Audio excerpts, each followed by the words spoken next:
दोस्तों मैं आपको बता दूं, ये मैंने 3 श्रेणियाँ बनाई हुई हैं।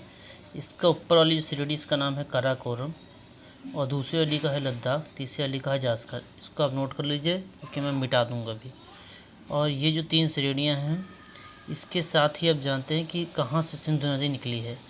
ये जगह है मानसरोवर झील, टेमा युंगडुंग ग्लेशियर, जहाँ से ब्रह्मपुत्र निकली थी।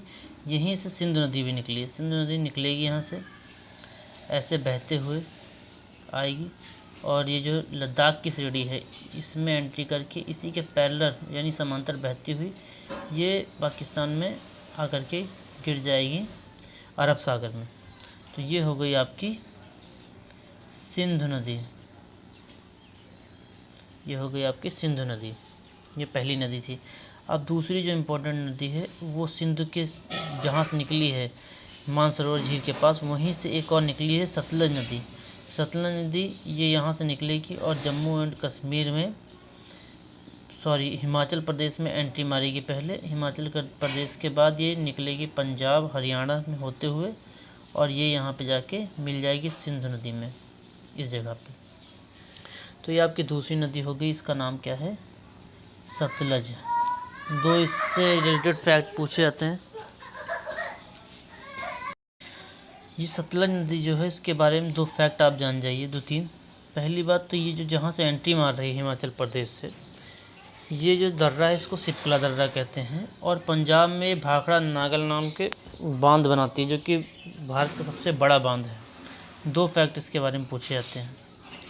अब इसके बारे में हम थोड़ा और आपको बता दें कि एक यहाँ पे 2 दर्रे पड़ रहे हैं हिमाचल प्रदेश में ही। तो नीचे वाला जो है नोट कर लीजिए आप, नीचे वाला ऊपर वाला बड़ाला चाला दर्रा है, नीचे वाला रोहतांग दर्रा है, हिमाचल प्रदेश में ही है। अब ये बड़ाला चाला जो है और रोहतांग है, यहाँ से 2 नदियाँ निकलेंगी। रोहतांग से एक नदी निकली है, इसका नाम है व्यास नदी। ये व्यास नदी यूँ बहेगी और हिमाचल प्रदेश के बाद आके पंजाब में इससे मिल जाएगी। इसका नाम बी से लिखे दे रहा हूँ, व्यास नदी। अब इसके बाद व्यास नदी के बाद एक नदी जो है ये बड़ाला चाला जो दर्रा है यहाँ से निकलेगी। इसका नाम क्या है? इसका नाम है चेनाब नदी। ये यूँ बहते हुए जाएगी और जाके यहीं पे ज्वाइन कर लेगी सिंधु नदी को। तो ये हो गई चेनाब नदी। अब हम दूसरा फिगर बना देते हैं क्योंकि इसमें समझना आपको मुश्किल हो जाएगा। अब सिंधु आपने नोट कर लिया है, सतलज आपने नोट कर लिया है।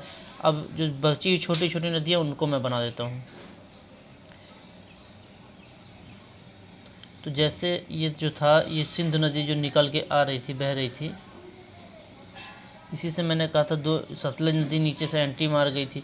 उसके बाद मैंने कहा था कि यहाँ पे 2 दर्रे हैं, एक था ऊपर वाला बड़ाला चला और नीचे वाला जो था ये रोहतांग दर्रा। इसको मैं लिख नहीं रहा हूँ, दोबारा हौच पौच हो जाएगा। और ये जो नदी थी, एक व्यास नदी यहाँ से निकली थी, इसके बारे में मैंने बता दिया था, ये सतलज में जाके मिल गई थी, इसके बारे में नहीं बताऊंगा। अब ये जो चेनाब नदी थी, मेन जो है चेनाब नदी, ये हिमाचल प्रदेश और जम्मू कश्मीर से होते हुए जाके इसमें मिल जाएगी सिंधु नदी में। इसका नाम क्या था? चेनाब नदी। लिखे दे रहा हूँ चेनाब, यहाँ ये चेनाब नदी थी। अब चेनाब नदी से ही 2 नदियाँ ऊपर नीचे आके जुड़ेंगी, जिसको मुझे समझाना है, जिसके लिए सब रफ कर डाला। अब ये देखिए, यहाँ जो नीचे से जहाँ से व्यास निकली थी नीचे के लिए ही, यहीं से एक नदी और निकल रही है। ये कौन सा दर्रा है? ये नीचे रोहतांग दर्रा है। यहीं से एक और नदी निकल रही है जिसका नाम है रावी, और ये यूँ होते हुए जाएगी जम्मू कश्मीर से निकलते हुए, और जा कर के ये इसमें ही चेनाब नदी में ज्वाइन कर लेगी, और इसका नाम क्या है? रावी नदी। आर से लिखे दे रहा हूँ, ये रावी नदी है।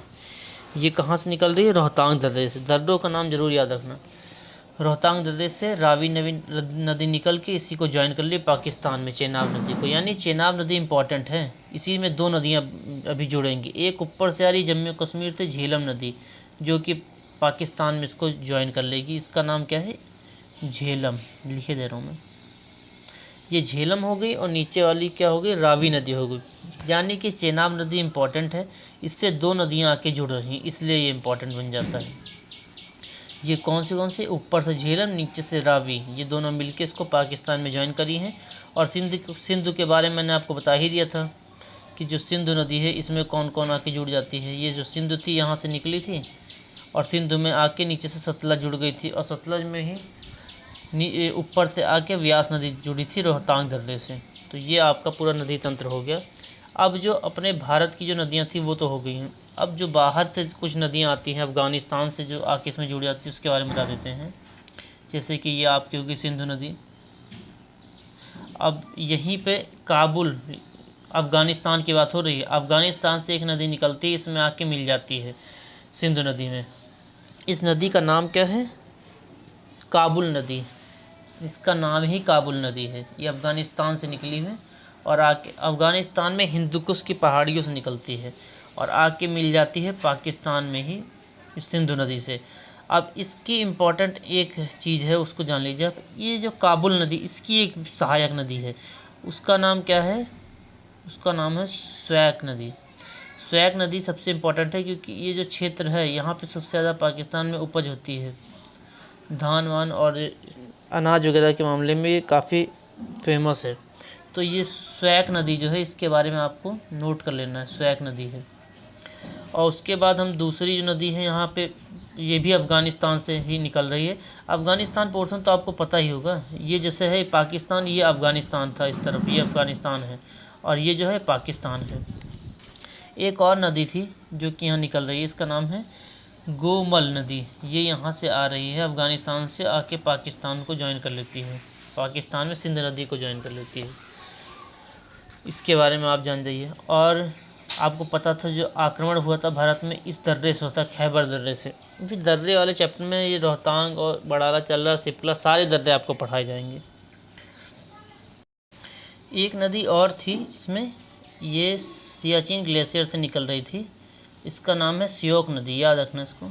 ये ऐसे आके इंडिया में ही इसको ज्वाइन कर लेती है सिंधु नदी को। इसका नाम है श्योक नदी, याद रखिएगा क्योंकि श्योक नदी इम्पॉर्टेंट है।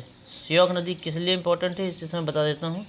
यहाँ एक श्योक नदी जो है इसी से गलवान नदी मिल जाती है और गलवान जो नदी है इसी के एरिए में इंडिया और चाइना से विवाद है। गलवान नदी घाटी, गलवान घाटी विवाद आपने सुना होगा, ये वही है।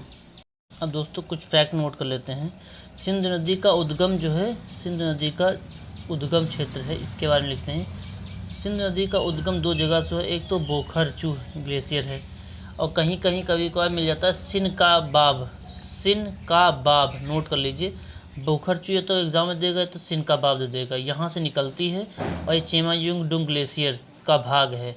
चेमायुंगडुंग ग्लेशियर में ही बहुत चीज़ें जैसे कि मानसरोवर झील हो गई, बोखरचू ग्लेशियर हो गया। मेन तो चेमायुंगडुंग ग्लेशियर है, ये आ जाता है पेपर में सीधा। भाग है जो कि तिब्बत में स्थित है। तिब्बत क्या है? चाइना के अधीन इस समय है। सिंधु नदी तिब्बत, भारत तथा पाकिस्तान में बहती है, जानते हैं आप लोग। इसकी लेंथ जो है 2880 है, लेकिन भारत में इतनी नहीं है इसकी, इसीलिए अपने भारत में गंगा नदी सबसे बड़ी मानी जाती है। और यह भारत में दमचौक नामक स्थान से एंट्री मारती है। दमचौक था स्थान जहाँ से भारत में इसने एंट्री मारा था और चिल्लास नामक स्थान से पाकिस्तान में बह जाती है। और ये लद्दाख और जास्कर श्रेणी के बीच बहती है। मैंने नक्शे में आपको बताया था, लद्दाख और जास्कर श्रेणी के बीच, और बाकी लद्दाख के साथ साथ बहती है एक तरह से। पाक के अटक नामक स्थान पर मैदान में प्रवेश करती है और मिथनकोट में इसकी सहायक नदियाँ मिलती हैं।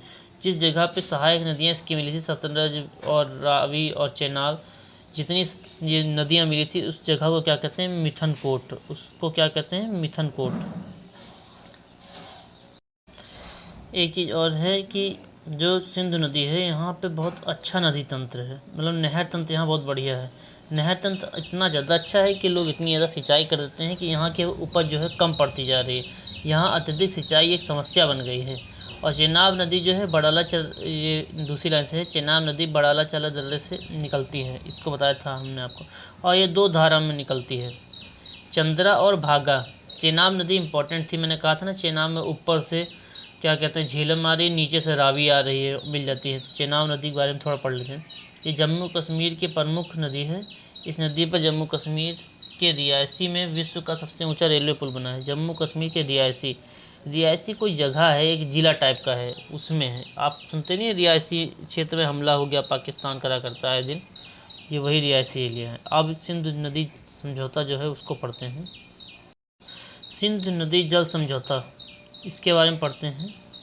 1960 में विश्व बैंक यानी कि समझ लीजिए आप अमेरिका द्वारा ये समझौता कराया गया था। इसमें ये करार हुआ था कि जो मेन सतलज अपने यहाँ बह रही है, व्यास अपने यहाँ बह रही है, रावी अपने यहाँ बह रही है, तो इसका 80% पानी इंडिया और 20% पानी पाकिस्तान यूज़ करेगा। और सिंधु नदी जो है और झेलम नदी और चेनाब नदी, इसका 80% पाकिस्तान यूज़ करेगा और 20% भारत यूज़ करेगा। तो ये जो है समझौता हुआ था, इसके बारे में हो गया। अब हम पढ़ते हैं अब नहरों के बारे में। इंदिरा गांधी नहर के बारे में पढ़ते हैं हम लोग, क्योंकि ये भारत की सबसे बड़ी नहर है। इंदिरा गांधी नहर भारत तथा विश्व की सबसे लंबी सिंचाई करने वाली नहर है। यहाँ हरिके बैराज है, ये हरिके बैराज से निकलती है और पंजाब, हरियाणा, राजस्थान में बहती है। राजस्थान में इस नहर की सहायता से हरित क्रांति की शुरुआत राजस्थान के उत्तरी जिलों में हुई थी। वैसे इसमें नोट करने वाली चीज़ तो ये है कि इसका मेन फ़ायदा तो पंजाब को मिलता है। हरित क्रांति का मेन फ़ायदा जो है पंजाब ने इसी की सहायता से उठाया था।